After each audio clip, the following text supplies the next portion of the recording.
ஒரு ஊரில் கலவரம் என்றால் உடனே தந்தி கொடுத்தால் ஓடோடி செல்பவன் நானாக மட்டுமே இருந்தேன். உனக்கு நீ அனாதியா எத்தியமா நிக்க கூடாதுங்கிறதுக்காகத்தான் இந்த ஜிகாத் அமைப்பை ஏற்படுத்தினேன் ஒழிய இந்த சீட்டு பொறுக்கிறதுக்கா. அதுக்கு உங்ககிட்ட தான் நான் வரணுமா? எனக்கு பதவி வேணும்னா நான் பாட்டுக்கு போயஸ் கார்டன்ல போய் ஒரு செகண்ட்ல வாங்கிட்டு போயிருந்தா. இன்னைக்கு என்ன விட மாஸ் புல்லிங் லீடர் கிடையாது. பின்னாடியே கருணாநிதியை துரத்தி அடிப்பண்டா.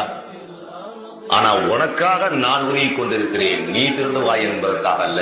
இந்த சின்ன சிறுவனுக்கு நாளைக்கு நல்ல உதாரணத்தை என் தலைவன் படைத்து விட்டு சென்றான் என்ற நல்ல உதாரணத்திற்காகத்தான் இணக்கம் போட்டு பல ஜாதி கட்சிகளை சேர்த்து தேவர் வாசலை, கொங்கு வேளாளர் நற்பணி மன்றம், ஆதி திராவிடர்கள், ஷெட்யூல்டு காஸ்ட், ஷெட்யூல்டு ட்ரைப், தாழ்த்தப்பட்டவர்கள், ஒடுக்கப்பட்டவர்கள், நசுக்கப்பட்டவர்கள், நம்மை போல் வஞ்சிக்கப்பட்டவர்கள், நம்பி ஏமாந்தவர்கள், முதுகில் குத்தப்பட்டவர்கள் அத்தனை பேரையும் சேர்த்து இன்னைக்கு சுமார் 3 கோடி மக்களின் கூட்டு. இந்த கூட்டு 3 கோடி மக்களின் கூட்டு டாக்டர் நானும் கையை போட்டு தூக்கி நிற்கும் போது 3 கோடி மக்கள் அந்த கைக்குள் இருக்கிறார்.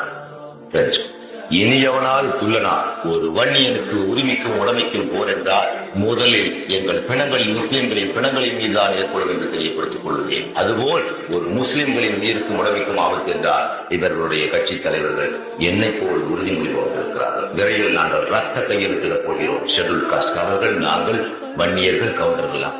அப்புறம் பாப்பானுக்கு இடம் இல்லாம போச்சு.